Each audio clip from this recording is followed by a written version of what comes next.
When do I hire my first person in my coaching business? The answer is as soon as possible. Let's discuss that. But before I get into some of those details, I want to give you a free training resource that will go through the exact blueprint to hire and onboard your first person. From trackers, examples of scorecards, playbooks, and scripts, all the way down to your welcome email that you need to send out to appropriately hire, to give them the clear expectations that you need so that they can win, that you can win. Take a look at that down below. Now, after training a lot of setters, a lot of closers over the years and helping high ticket offers do over $1 million a month, I want to help impact you as much as I can and give as much help to build a high performance sales team. Now, when to hire? As soon as possible.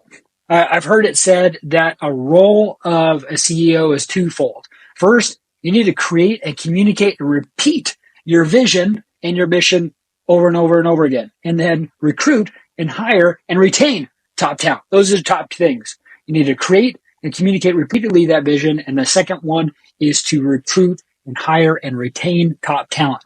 So what you're doing right now in the business is probably not helping you do everything you need to do. So does that mean that when you're beginning, you're not going to have to do as much everything, in your business? Of course not.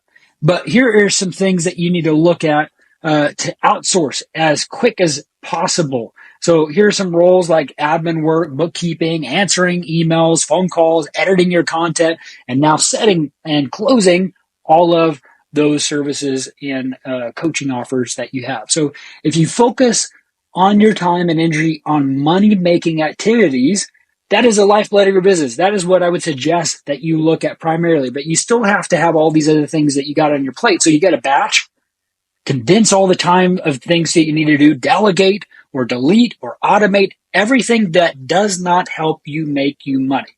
Most coaches will work on their back end of their business and they'll spin their wheels so much so that their business suffers because they are not working on the most important thing in your business. So I want you to focus on making money. And so making everything you possibly can, everything else, it will fall into place when you get aligned with making as much money as you can. So trust me, I've been on the other side. I've done all the wrong things in tons of different businesses that I've built. And so I just spun my wheels and I did all the wrong things and focus on the wrong things.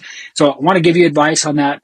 What I would do to focus on, and even your team to focus on, is helping you generate as many leads as you possibly can and produce revenue from those leads. So save your time by hiring those mundane, low value tasks and focus on only money making opportunities and activities. So when you are ready, here are some mile markers to hire your first setter. So your setters, just so you know, want to make full-time income around 4 to 6K a month. So say you pay 10% commission as an example on closed deals. And so that means you need to be making $40,000 to $60,000 in revenue. So if you create a compelling vision of having them grow into it with you, then you can actually bring them in earlier so that you have someone that can help you convert those leads and sales on a consistent basis, making from 10 to 30K a month.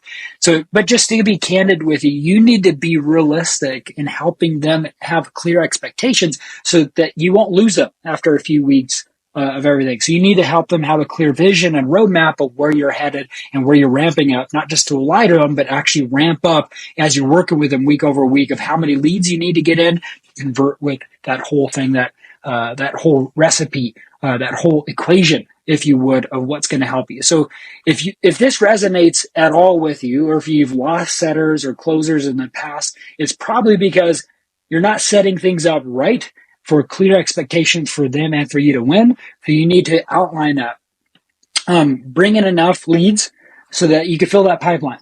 So you have good quality leads so you can close them and then you'll be able to work hard in doing everything you need, and they'll be able to do everything that they need to do so that you can make money. You deserve it. You need to make money. So if you've gotten value from this video, subscribe, and don't forget that free resource down below with a full training of how to onboard a new setter or closer.